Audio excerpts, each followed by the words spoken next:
नमस्ते। जय Shri thank Krishna. You sir. तो वेरी वेरी यहाँ नाइस। तीन प्रकार के दान की बात कही गई है।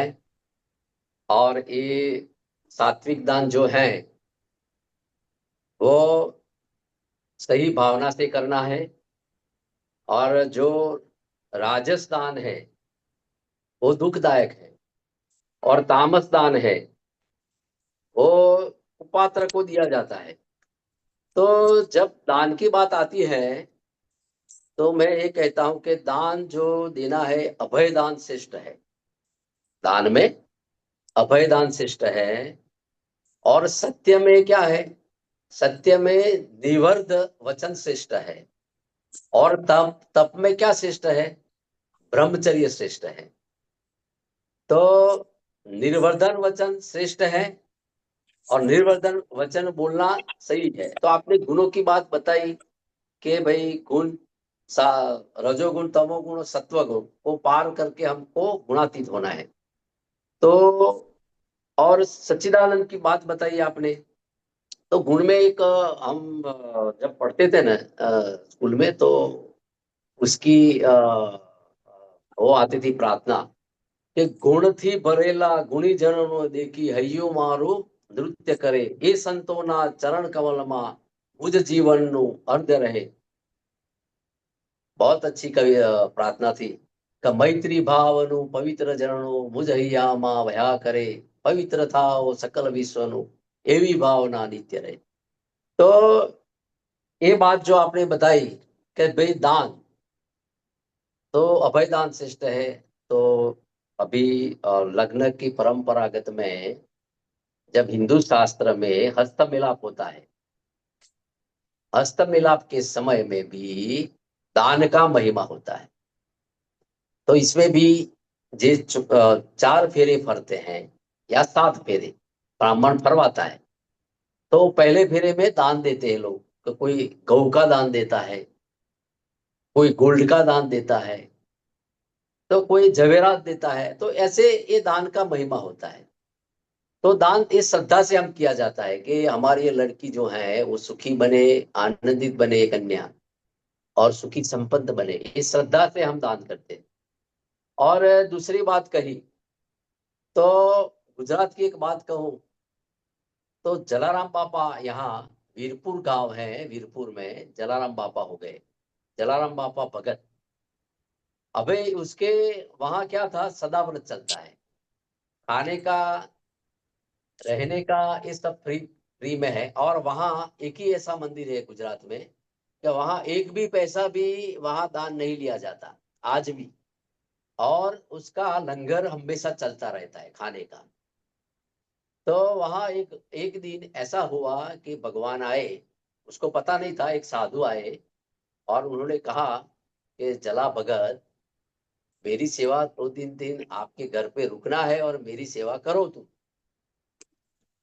तो उन्होंने 2-3 दिन सेवा किया, स्नान करवाया, अच्छा खाना खिलवाया। वो भी बाद में वो जब निकले जला भगत के घर से तो उन्होंने कहा, वो संत साधु ने, कि जला भगत अभी मेरी तो अवस्था एकदम बहुत उम्र हो गई है। तो ऐसा तुम करो, आपकी जो ये धर्म पत्नी है ना, ये मुझे दे दो। अबे कोई पत्नी किसी को कोई दे सकता है क्या? तो जला भगत ने उसकी पत्नी को, वो संत जो थे ना वो लेके आए थे, एक डंडी था लकड़ी, एक चोली थी, उसके घर पे लटकाई थी। तो 3 दिन ठहरे थे, बाद में उन्होंने वचन मांगा कि आपकी पत्नी मुझे दे दो, और मेरी सेवा करेगी, मेरे आश्रम है वहां थोड़ा। तो जला भगत ने वो दान में उसको पत्नी को दिया। तो देने के बाद आगे जाते जाते भगवान भी सोचने लगे कि ये तो बहुत दानवीर है, कितना लंगर चलाता है। और तो उसके सोचा मैं उसको लेके क्या करूंगा। तो वो भगवान अदृश्य हो गए। तो ऐसा ये है ये दान का महिमा। तो ऐसा कोई संत होना चाहिए। तो जलाराम बापा हमारे गुजरात में है, उसके बहुत सारे परिचय है, वीरपुर गांव है। और अमृत के लिए लंगर बहुत बड़ा चल रहा है। और जो भी श्रद्धा श्रद्धा की बात आई ना, अर्जुन ने कहा ना श्रद्धा का, भाई श्रद्धा से जो कुछ दान करता है, श्रद्धा से यज्ञ करता है तो फलीभूत होता है। तो यहाँ श्रद्धा रख के जो कोई भी मानता रखता है जलाराम पापा की, तो वो जलाराम पापा श्रद्धा हमेशा के लिए पूरी करता है। और वहां कोई पैसा का दान या पैसा चढ़ाना वहां कोई भी नहीं, 1 रुपया भी वहां नहीं चढ़ता। वहां लिखा ही है, एक पैसा भी यहाँ रखना मना है। तो आपने ये भी बताया कि सच्चिदानंद स्वरूप, तो गीता अध्याय 8 श्लोक नंबर 3 में बताया है कि सच्चिदानंद क्या है। तो परमात्मा ब्रह्म जो है वो सच्चिदानंद है, और उसका जो स्वरूप है वो अध्यात्म उसको कहते हैं। जो सच्चिदानंद स्वरूप है, पर ब्रह्म जो है, परमात्मा ब्रह्म है, उसका कभी नाश नहीं होता।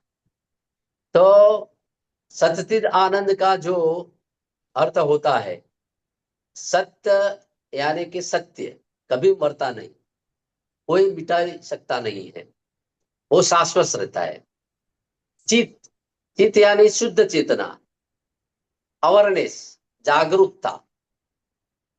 हम जानने के लिए जो मूल तत्व है जिसको जानना है वो चित्त है। चित्त हमेशा जानने के लिए रहता है। जो आनंद, आनंद तो हम सबको पता ही है कि परम सुख, शांति, जो हम ध्यान करते हैं ज्यादा तो अंदर से जो प्रकट होती है भीतर से, वो शांति है, जो अंदर से मिलता है, जो बाहर से कुछ नहीं मिलता। तो ध्यान करने से जो भीतर से जो शांति मिलती है उसको हम आनंद कहते हैं। और सतचित आनंद यानी कि परम सत्य, शाश्वत, पूर्ण चेतना।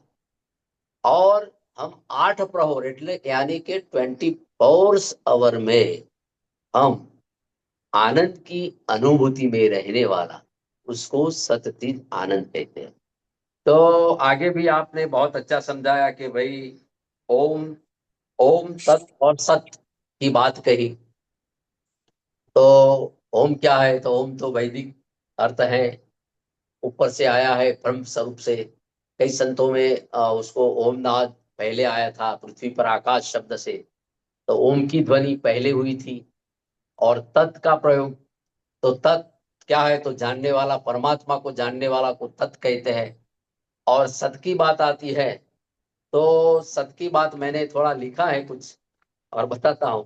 तो सत यानी कि पर ब्रह्म, आपने जो बताया था कि भाई ब्रह्म, पर ब्रह्म, वो जो श्लोक नंबर जो है, ये आपने बताया है सत ब्रह्मांड और 26 में बताया है कि पर ब्रह्म, पर ब्रह्म एकमात्र सत्य है।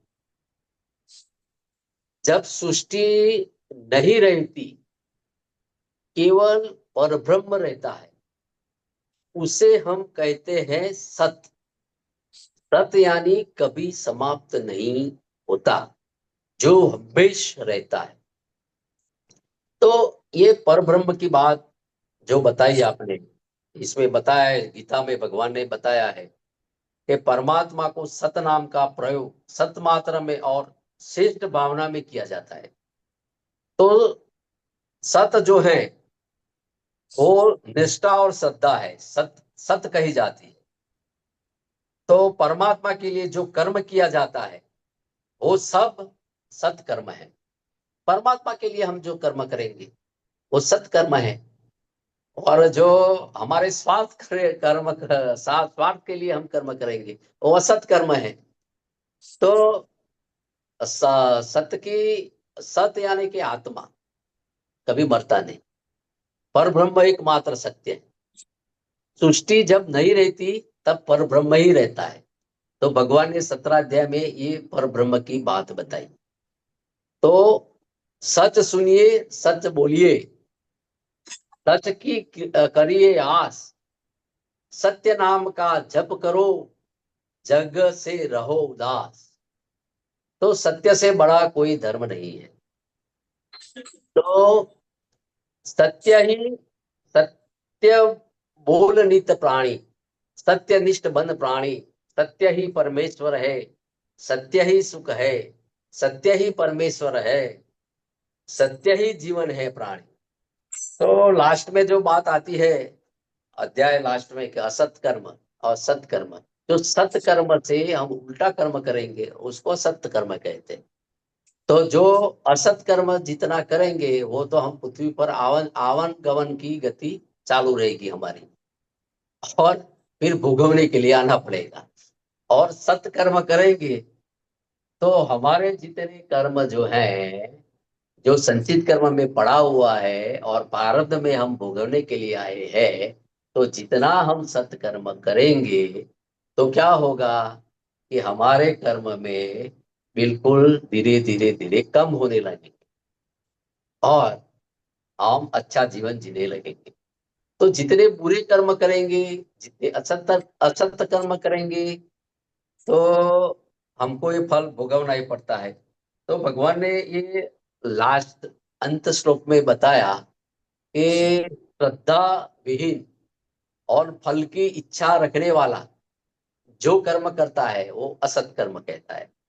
तो भगवान ये भी कहते हैं कि सत्य करने वाला साधक जो होता है, भगवान क्या बोलते हैं कि भाई सबको मैं स्वर्ग देने वाला हूं। तो ईश्वर को दोषित मानते हैं हम सब कि भाई ईश्वर सबको स्वर्ग दे और नरक दे। तो जरा ईश्वर को दोषित मानते हैं, ईश्वर नरक और स्वर्ग में हमको भेजता है, ऐसे हम भावना रखते हैं कि भाई ईश्वर ही नरक और स्वर्ग करते हैं। तो जो ईश्वर को एक काम करना है तो जीव को नरक में और स्वर्ग में क्यों भेजे? ईश्वर सबको मोक्ष न दे दे? हैं? तो ईश्वर, हाँ, भगवान क्यों, परमात्मा क्यों इसके पर, हम सब उसको बोलते हैं, उसको इसके ऊपर रख देते हैं। अरे उसका ऐसा हो गया अकस्मात, अरे भगवान ने ऐसा क्यों कर दिया, परमात्मा ने? अरे भाई उसको क्यों दोषित मानते हो तुम? परमात्मा थोड़ा दोषित है, आपके कर्म दोषित है। जो परमात्मा को जो नरक और स्वर्ग की बात जो उसको ले जाना है, तो वो बात तो भगवान छोड़ ही देते कि भाई भगवान परमात्मा मोक्ष क्यों नहीं दे दे, मोक्ष ही दे देते, देने वाले हैं। तो ये सब बहुत अच्छा समझ